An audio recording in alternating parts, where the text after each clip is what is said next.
Your Excellency, distinguished guests, and all participants, we arrive at the main event that is the second plenary sessions with our invited speaker of day 2, Professor Silhaverin from University College Stockholm with Dr. Randa Wahida Zain Bodu Siregar, MA, PhD from UIN Sunan Ampel, Surabaya. And in this plenary session, we will be moderated by Sanya Pestari Dewi, MA. To me, Sanya, time is yours. Okay, thank you for the MC.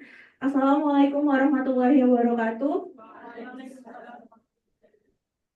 Good afternoon, everyone, and welcome to the second day of Fourth Sunan Ampel International Conference on Political and Social Science, or we call it SEC of 2024. My name is Anya, and today I have the pleasure of being your moderator for this season. It's great to see an engaged and diverse group here today. And we have an excited lineup speaker who will be sharing their insight on social, political, and religious dimension of human security. On this plenary session, we have two speakers. They are first, Prof. Cyril Hoveran. He is a professor in ecclesiology, international relations, and ecumenism from University College Stockholm. And the second one, Ibu Dera Wahida Zain Boru Siregar, MA, PhD. She is an expertise of gender and senior lecturer in international relations program from Universitas Islam Negeri Sunan Ampel.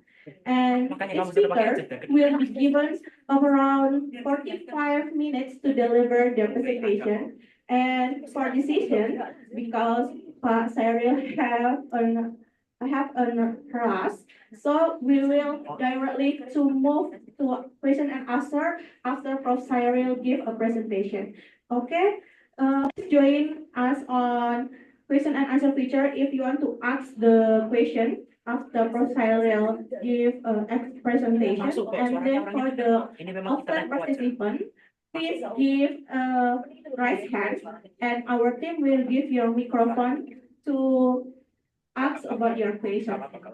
And let us know to which speaker are you asking the question, to Prof. Cyril or Ms. Wahida. Okay, for further ado, let us start this plenary session by welcoming our first speaker, Prof. Cyril Hoveran from University College Stockholm. He will be presenting about political religion. To Prof. Cyril Hoveran, the time and screen is yours. Thank you so much. Good afternoon, everyone. It's a pleasure to be again at your university, even though it is a virtual presence. I had a privilege to be with you approximately 2 weeks ago in Surabaya.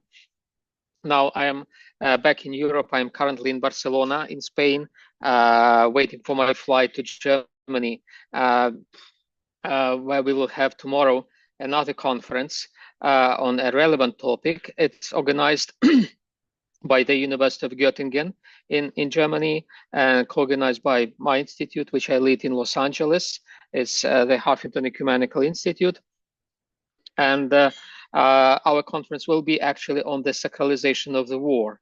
Can the wars be sacred? So we will try to answer that question. And today I'll be speaking about a particular instance of the war which has become sacralized, the war in Ukraine. Ukraine is my own country. I'm Ukrainian. I'm from Ukraine originally. And what I'm going to speak about is how the war in Ukraine is explained by propaganda, how the war is framed politically and religiously in Russia. And I hope you will find something interesting in my presentation. I'll be happy to answer your questions. Let me start my presentation with you. And I hope you can see my screen. Can you? Is it all right? You can see my screen? Good. Thank you. So let me begin with the fiasco of the communist ideology in the Soviet Union. With the collapse of the Soviet Union, communism became a bankrupted ideology, a set of ideas. And this bankruptcy of the communist ideology created a void, which many institutions in Russia tried to fill up. One of those institutions was the Russian Orthodox Church, which reemerged from the margins of the post-Soviet public square with the aspiration to occupy its center. Its ambition was to give a homo post-Sovieticus, as it were, because the Soviets, they tried to create a Soviet man, a different kind of type of man, homo Sovieticus. And then after that, the homo post-Sovieticus emerged, and the Russian church tried to give this post-Sovieticus homo person a new raison d'etre, the reason to exist. This ambition ended up in providing a new raison de mourir, the reason to die in the war. During the post-Soviet transition, what promised to be a theology of life turned to the theology of death. Such an ideology was intended for mass consumption by ordinary people. However, even its creators seem to have a desperate need to consume what they produce. They intended to gaslight masses by but eventually became victims of their own manipulations.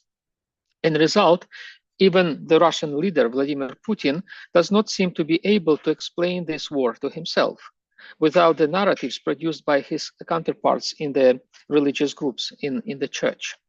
The church wanted to be just useful to his regime by offering theologized ideologies or ideologized theologies. Instead, it became indispensable in selling the war to both the Russian people and elites. So essentially, Putin needs to sell the war to convince both masses, Russian masses, and his elites why they should support the war, and the church helps him in doing so. In February 2022, just before the big war, Putin preached on the Russian TV, and he tried to explain this war to the Russian masses. However, since then, his explanations of the war have changed radically. The more Putin tries to explain the war publicly, the less convincing he sounds. One has an impression that he really struggles to explain the war to himself. The more he struggles, the more metaphysical or quasi-theological his arguments turn. So he started explaining this war by purely political or historical reasons, and now he uses a religious rhetoric to explain this war. These arguments that he produces are like Ovid's Metamorphoses, this Latin poet Ovid, who had written in ancient Rome the book Metamorphoses. And they change, the explanations that Putin provides to this war change as the characters in Ovid's book Metamorphoses. In Ovid, in Metamorphoses, things change, beings change, but there is always like something divine behind these changes. So it's with the war in Ukraine, there is something metaphysical behind this war.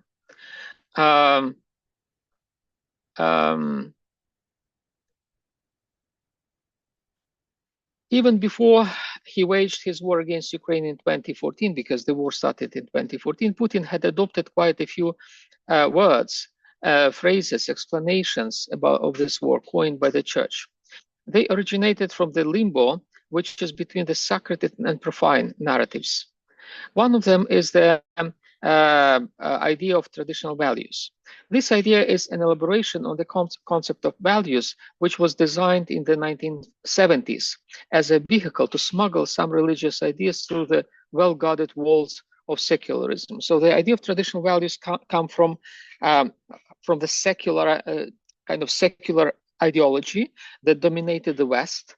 And in order to preserve something religious in this secular setting, some Western sociologists and intellectuals came up with this idea of values.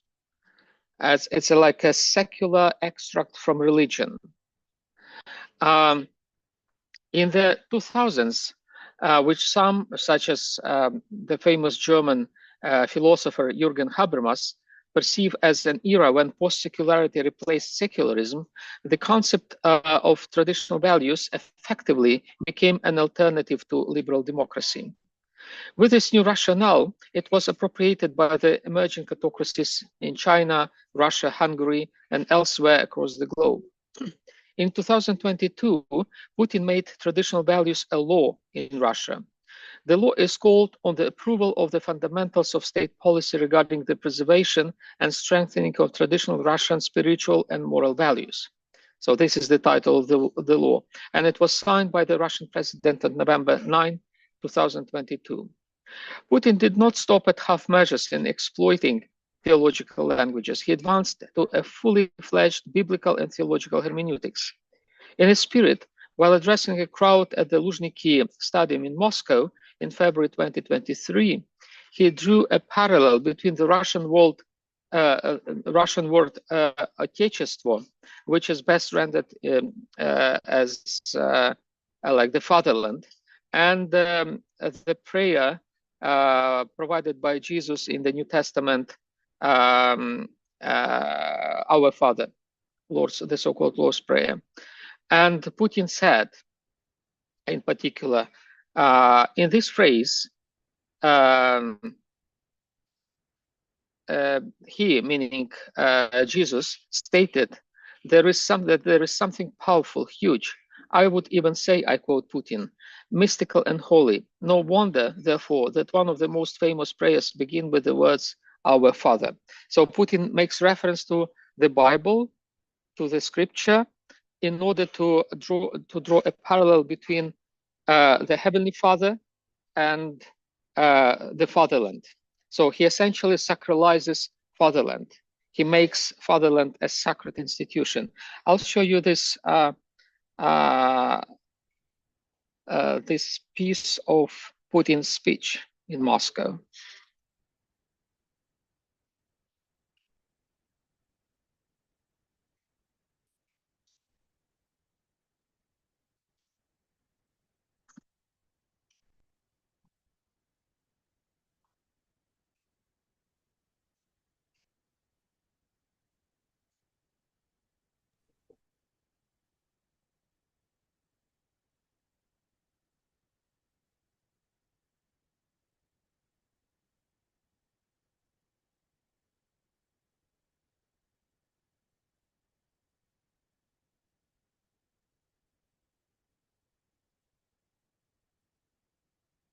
That's why when he's referring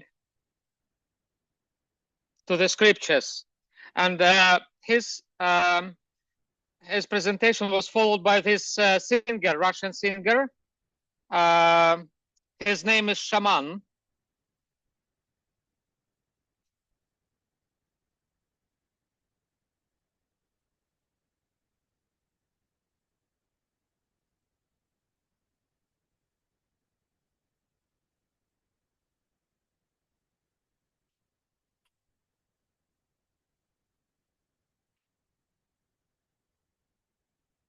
You see a lot of religious symbols around, and this is a meeting to support the war.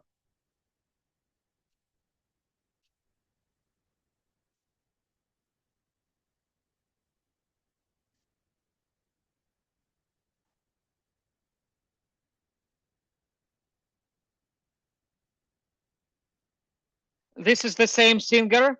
It's a propagandist video to support the war. You can read the subtitles of this song.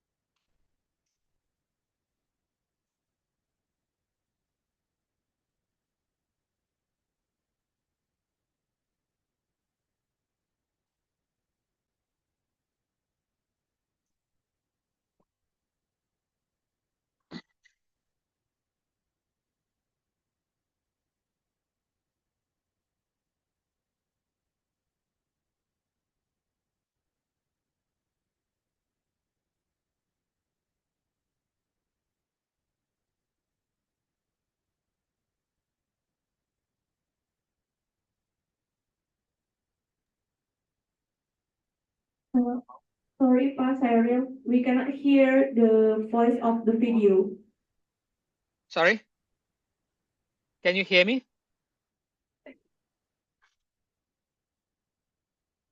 Can you hear me?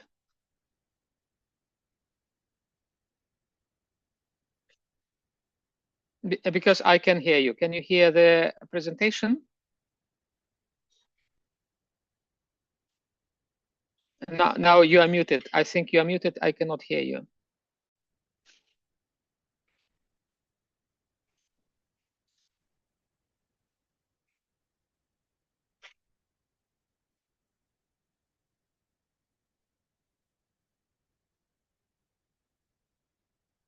Okay. No, you are muted, so I cannot hear you. Can you please try again? Okay. What about now? I can hear your voice, but we cannot Yeah, now. hear your video voice. Okay. Sorry. So what I wanted to show you is a piece of the propaganda for the war, and this is you heard Putin speaking, addressing the crowds in Moscow, explaining the war by referring, to the Father, Heavenly Father, to the Almighty God. And what follows is this Russian singer. His name is Shaman. Well, paradoxically so, he is like, what is shaman? It's like a religious pagan priest. And shaman speaks about, he sings about Russia and also makes a lot of reference to one God. And he believes that God is with the Russians. So it's a piece of propaganda that demonstrates how this war is supported by references to God, to religion. And this is like almost like a hysteria, propagandist hysteria, which inspires Russian people to support this war. And what is next, I want to show you a video that I made myself when visiting the front line in Ukraine, the result of this propaganda, the result of this war in Ukraine. This video footage is made by myself.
Nah, kalau pokoknya kalau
Well, this is the result of the propaganda that we can see in on the Russian TV, in the Russian media. Well, in addition to Putin, probably you know there is another important figure in the Russian political system. It's Dmitry Medvedev. He used to be the president of Russia from 2008 through 2012, and in this war, he also plays a key role trying to explain the war in religious terms, just like Putin does. But Medvedev does it even more. And he likes to refer to demonology in explaining the war. Let me quote one of his postings on the social media when he tries to explain this war in religious terms. I quote him: "We have the ability to send all enemies to the fiery Gehenna." He apparently implies using nuclear weapons by saying this. "But this is not our task. We listen to the words of the Creator in our hearts and we obey them. These words give us a sacred purpose." Well, sacred, that's important to stress that Medvedev uses the word sacred in explaining the war. The goal is to stop the supreme lord of the hell, whatever name he uses, Satan, Lucifer, or Iblis. Well, in Muslim demonology, as we all know, Iblis is the chief of demons. In Medvedev's imagination, he's also the chief of the Western powers. Speaking of which, in another post on his Telegram channel, Medvedev refers to his former European colleagues in the positions of political leadership as entirely, I quote him, entirely miserable amateurs, very Russophobes, and intellectual pygmies. Well, he apparently mentions pygmies from Timor, and he compares the European leaders with pygmies from Timor.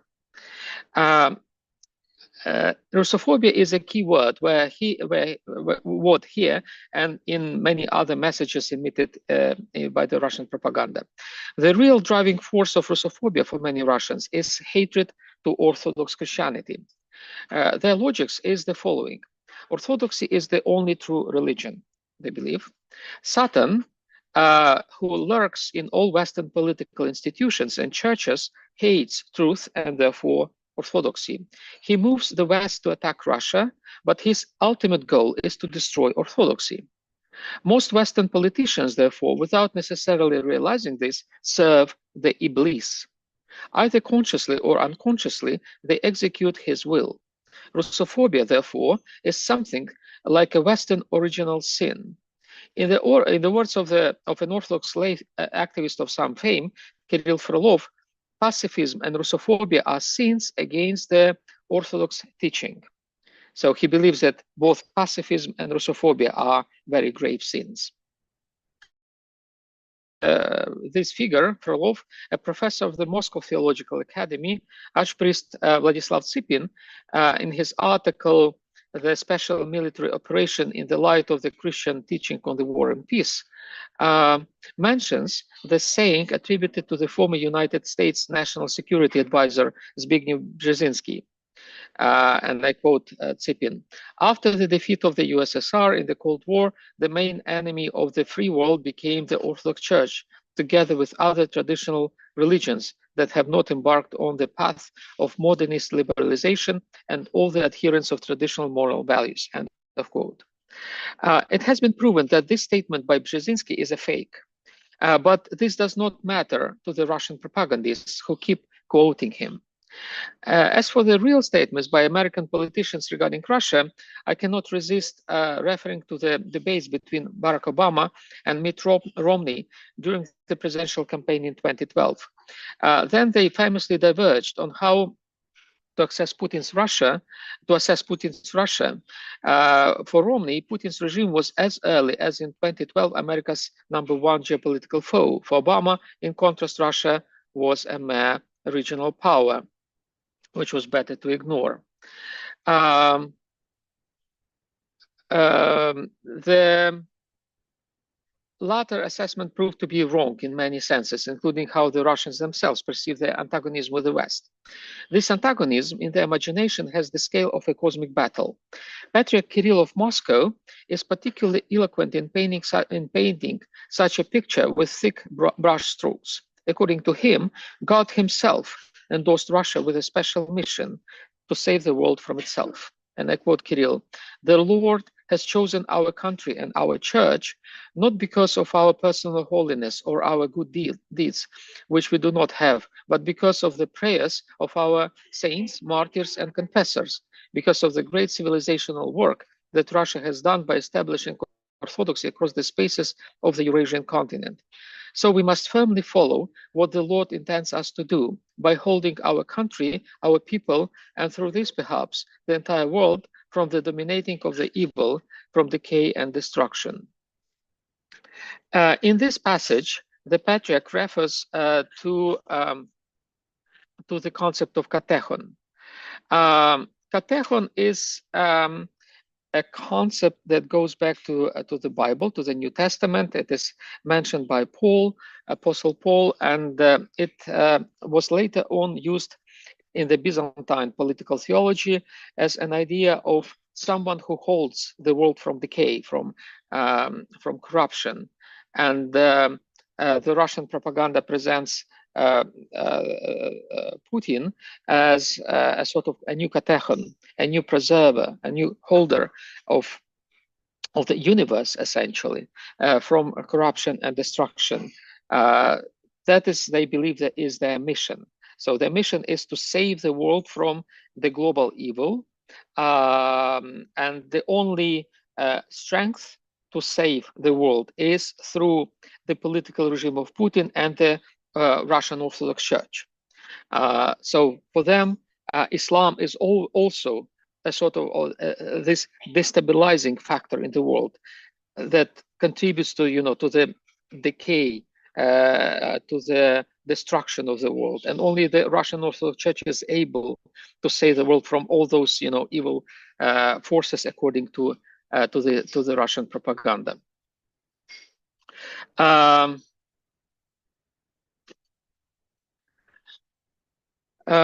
Also, well, this concept of katechon is used not just by the theologians, but also by the politicians in Russia. For them, katechon is still is both a person and an institution. Putin himself is a person, the katechon, the one who holds. However, the institution as such, the presidential institution, is not a katechon for them. It is Russia, which is the katechon. I mean, the entity, the entire nation is the katechon. Putin and Russia are two holders of truth, two holders of the world from preservers of the world from corruption and destruction, according to this propaganda. One of the faithful Putin's assistants, Vyacheslav Volodin, who is also the speaker of the Russian parliament, Duma, famously stated in 2014, "If there is Putin, there is Russia. If there is no Putin, there is no Russia." So we see how two concepts, nation, the personhood of the president, are mixed up, and they are connected through this religious concept of katechon. No wonder, therefore, that any critique of Putin is interpreted by his adherents as symptoms of Russophobia.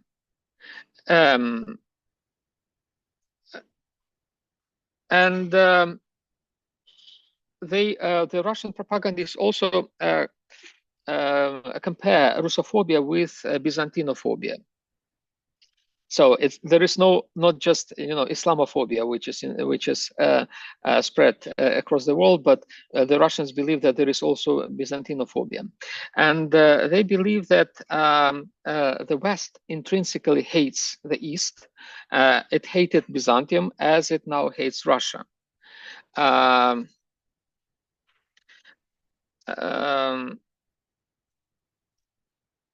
what is Byzantium is, it was the Eastern Roman Empire that existed from the 4th through the 15th century until it was conquered by the Ottoman Empire. And the Ottoman sultans, particularly Mehmed Fatih, after he conquered Constantinople, he established a new empire and a new capital in what used to be Constantinople. Now it's Istanbul. And Byzantium does not exist anymore, but it still exists in the political concepts of various dictatorships that existed, that took place in Europe during the 20th century. In the 20th century in Europe, in most Orthodox countries, there were dictatorships. And those dictatorships, they made references to Byzantium. They essentially claimed that we continue Byzantium.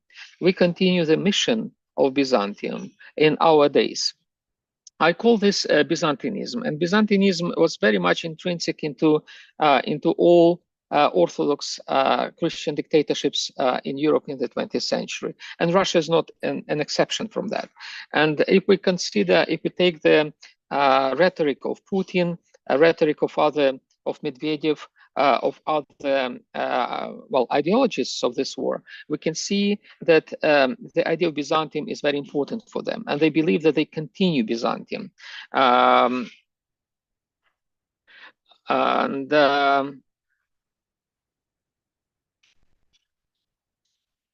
One of such ideologists of Putin's regime is Alexander Dugin. Probably you've heard this name.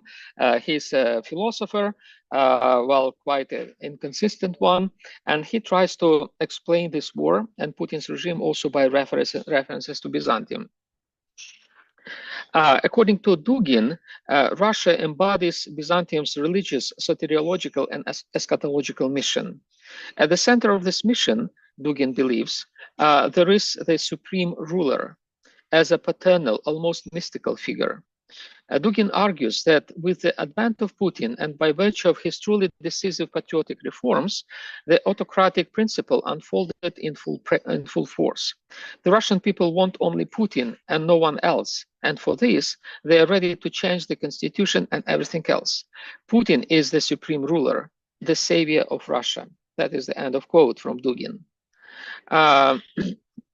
One of the most important references to Byzantium that implied Putin's role as a new Basileus, a new king of Byzantium, was his visit to Mount Athos in Greece in 2016. Mount Athos is a monastic republic, as it were, in northern Greece. Only monks live there. It was very closely connected with Byzantine Empire because Byzantine emperors endorsed those monasteries. They established those monasteries, then they provided those monasteries with funds and built magnificent buildings there. So when Putin came to Mount Athos in 2016, they received him as a sort of emperor, a new Byzantine emperor. I'll show you a video about this. Just 1 second, where it is, about his visit. Just give me a second.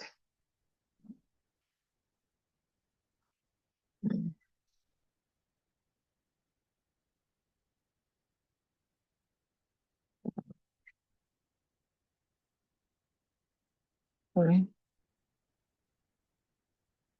Yes.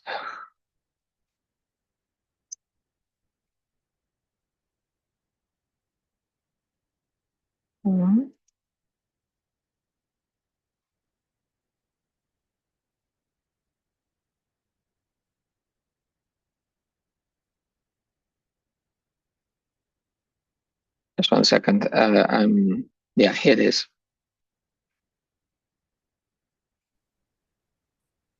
I hope you can see the video.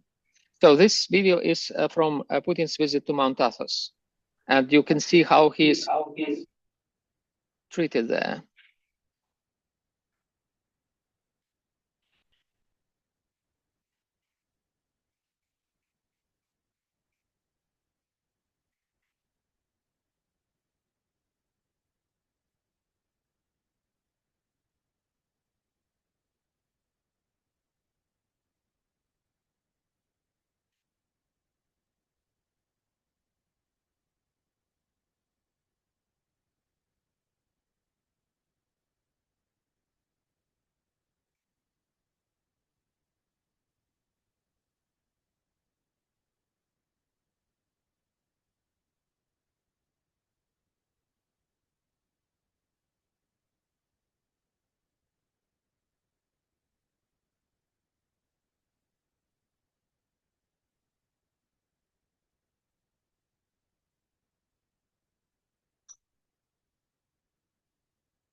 Well,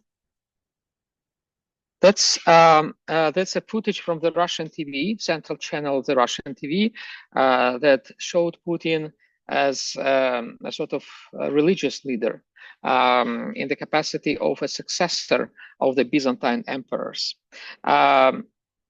This video demonstrates how the Russian propaganda that supports the war uses religious symbols, uses references to the past, to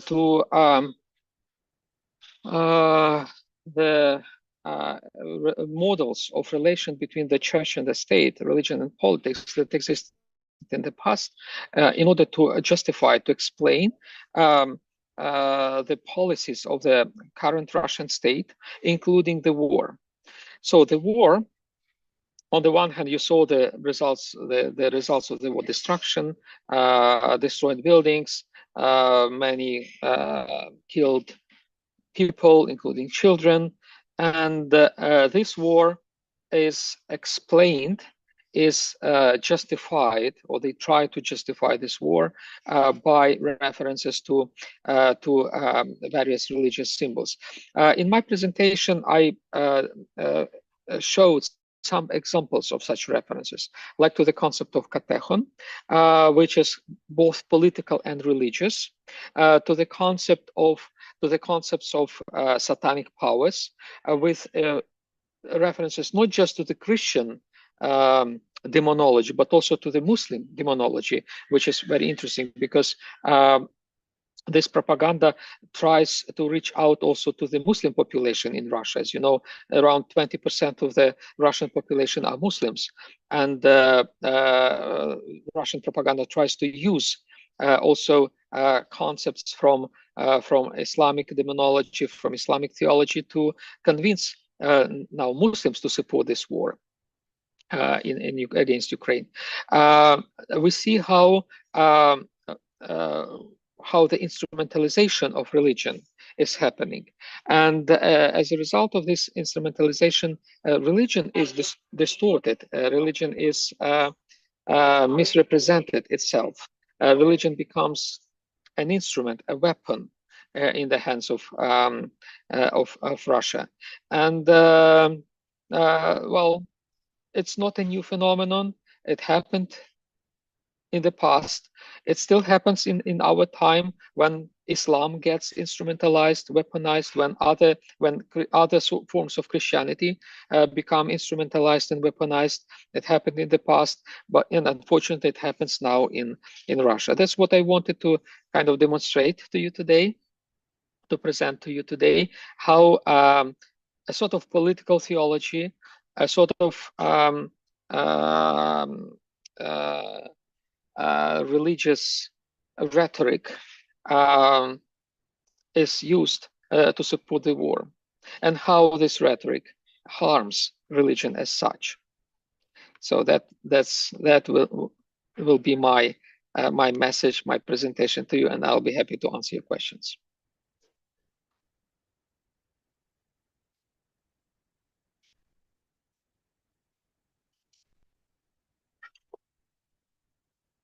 Again, unfortunately, I cannot hear you. You are muted. Okay, thank you, Pastor, for your great presentation and its so fresh and innovative ideas about the war.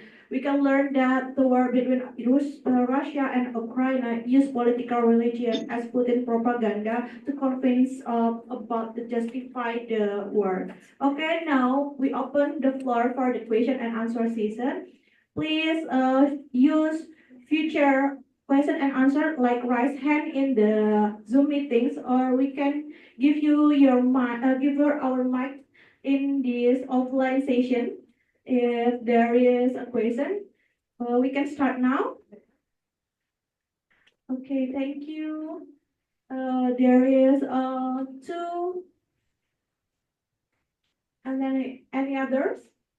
Three, and then is it okay for three questions? Very well, absolutely. Okay, you can come here for the question. Please say your name and state the brief about your question.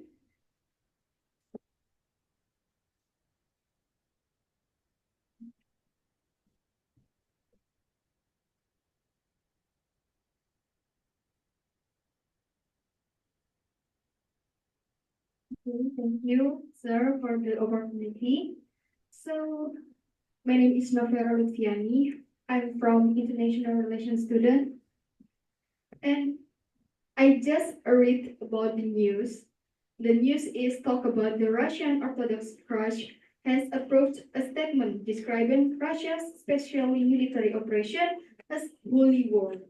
So, sir, if the religion is considered as one of the factors that can be used to justify or trigger the war, so if the war is result in civilian casualties, I think it's also violates the human rights. So my question is, who is and or what is the responsibility of the religious leaders? Is the state at fault or are the religious leaders responsible for justifying the war? That's all my thank you. That's all my question. Thank you. Thank you so much. Thank you for this question. Indeed, it's a great question. Pastor. And for the second participant, okay.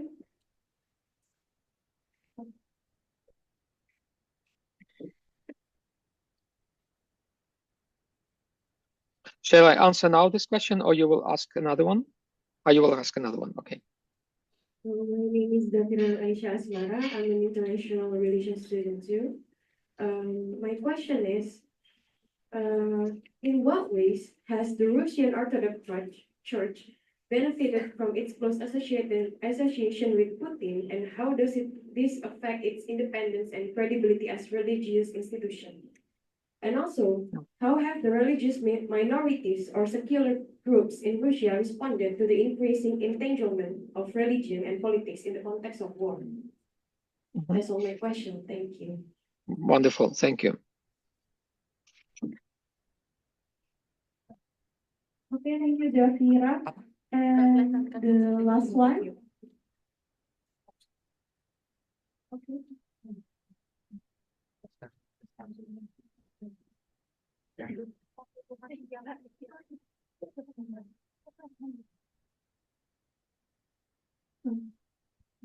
Hello, Mr. Cyril. I am Hestia Kadinata from IF student. So my question is, are there any efforts by religious leaders in both countries to resolve this war, such as through interfaith dialogue? That's all my question. Thank you. Thank you. Okay. So I'll try to answer. Okay. I think we have another question from the Zoom online. participant. Please, Pak Rizky Bangun, you can open your mic and state your question directly. Yeah, thank you so much. Is it my voice clear for you? Yeah. Thank you, Cyril, for your presentation about the Russian propaganda about the wars and how they justified the war with the religious rhetorics. The my basic question is, how do you think it's affected the Muslim community to see Russia now? Because I think how the Russian showing themselves to the Muslim community is like it's getting positive impact for them. Like I don't know, but I think as part of my study, because I'm here in University of Glasgow studying human rights and international politics, and we about to see that the Muslim community looking really positive to Russia and like doesn't really care about what happened in Ukraine. And what do you think about that? Is it part of the effect of the Russian propaganda because they try to positioning themselves as a partner friend of Muslim because like you know in some of Muslim literature they say that in the end of the time or in the end of everything Muslim will have a partner from the west side of the country. So is it Russian or no? I don't know, but I think some of Muslim countries and specifically Muslim communities see Russian as a partner to, to yeah to Yeah. to Yeah, good. defeat the West. I don't know, but what do you think about that? Thank you. Sarah. Thank you so much. Also a great question. Thank you. So I may answer now all these questions, right? Very good. I'll start with the first question and then go step by step. Indeed, what we are dealing with is an abuse of religion by politics, and this abuse is consensual. It means that religion is not just a passive participant in the propaganda. It's an active contributor to the propaganda and to the war. And of course, it creates a momentum of excitement in Russia.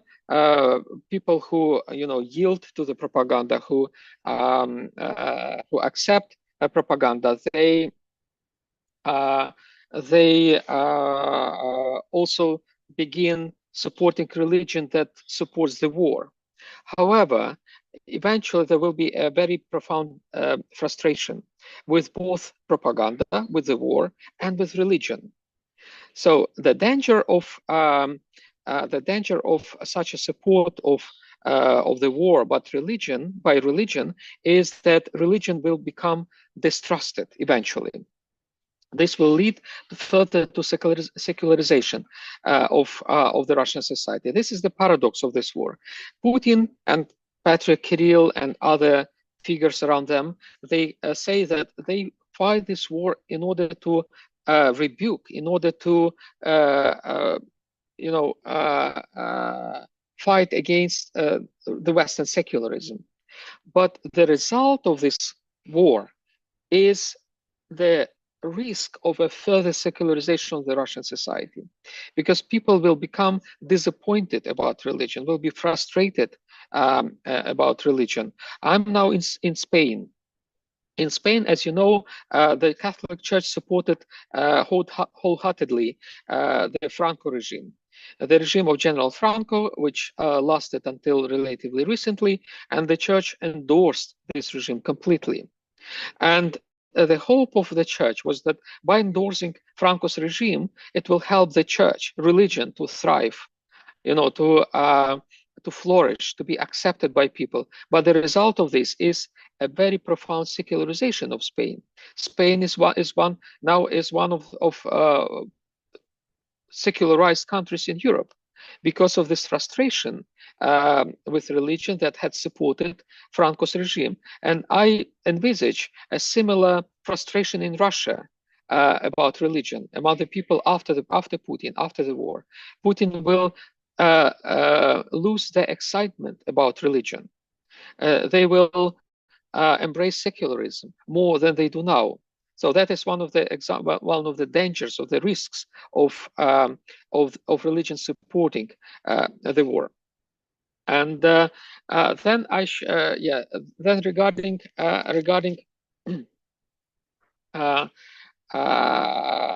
Islam and Muslims in Russia, I'm afraid as I mentioned, Russia has approximately 20% of Muslim population. And in Russia, I'm afraid the leaders of the Muslim Ummah, they have supported Putin. And this was not coincidental because as long as I know, Putin's regime tried to cultivate Muslim leadership loyal to the Kremlin. So they, expelled all the leaders which they believed they were disloyal, potentially to the Kremlin, and they instilled instead those leaders who are loyal to the Kremlin. So the Russians actually, the Kremlin actually cultivated loyalty among the leadership of the Muslim communities. And as a result of this, the leaders do support, Muslim leaders in Russia do support Putin and the war. At the expense of the ordinary Muslims, the policy of Russia, whom to recruit to war, is that they recruit people from the most vulnerable regions, from the poorest regions, and from the Muslim regions.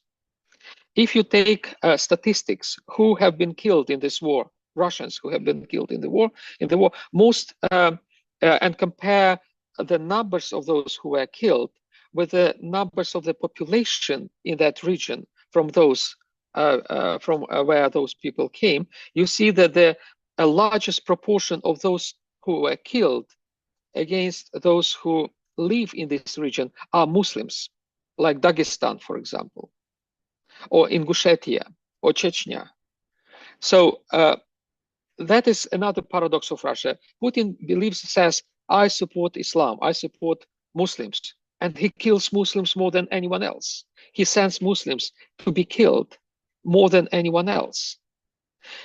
In addition to that, in Ukraine, those who suffer from the war are primarily Muslims as well.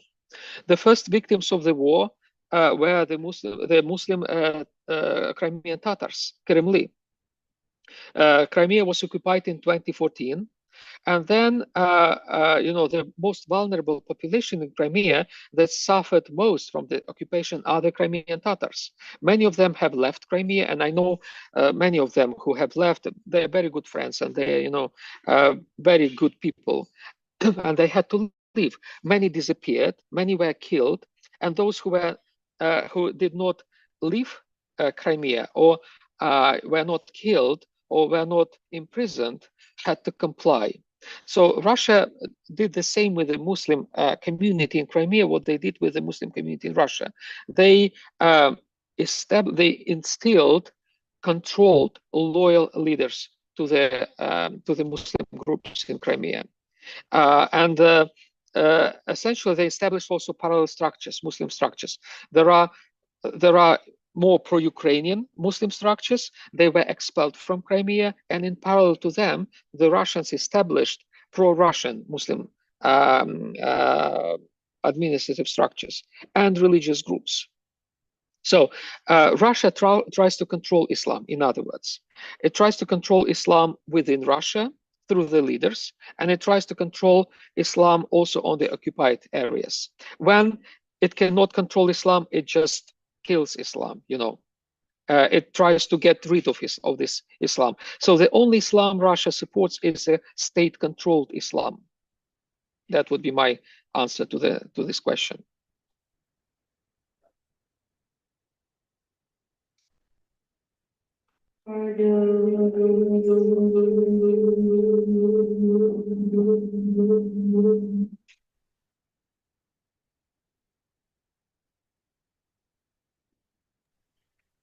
It's all for all questions, Pak Cyril.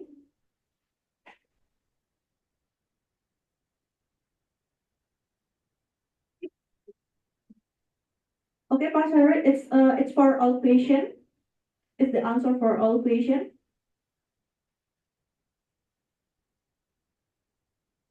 Okay. Okay, thank you for the insightful discussion, Pak Cyril. And now, because you are in a rush, we move to handover certificate. We will give you a certificate. Thank you. Recognize and celebrate this discussion, and we will now give your handover certificate. Please give the call, John.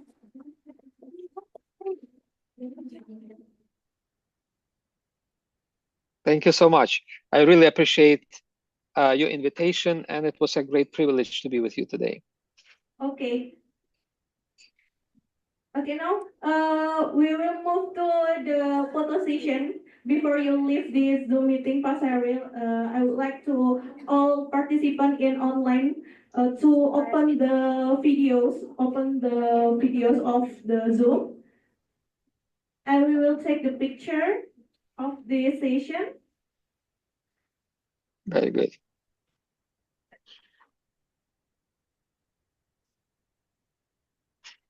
I will count for 1, 2, 3, and then keep smile, guys.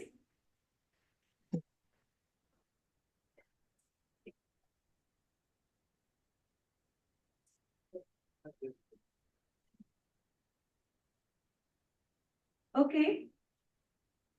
Okay. 1, 2, 3, keep smile.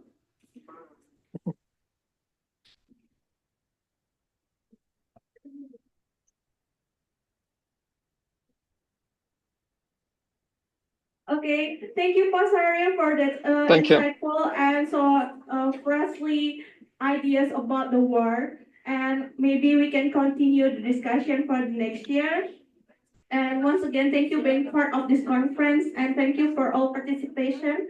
And special thank you for Cyril and the valuable insight. And we hope you have a safe flight, Pak Cyril. Thank you.